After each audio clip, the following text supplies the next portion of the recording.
La collégiale de Poissy est l'un des monuments les plus emblématiques de la ville, en particulier avec ses deux clochers romans qui sont alignés de manière tout à fait particulière et qui sont comme un signal même en arrivant de loin.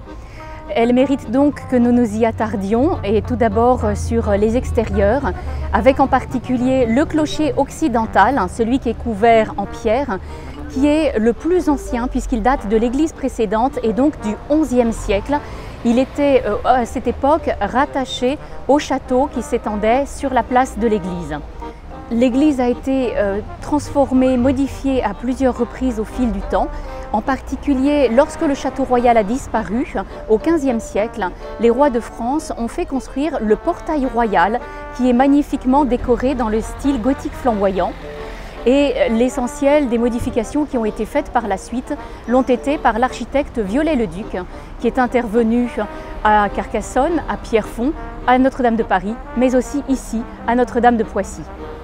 Comme à Notre-Dame de Paris, nous pouvons admirer des gargouilles remarquables, toutes plus étonnantes les unes que les autres, qui veillent sur la ville depuis les toits de la collégiale.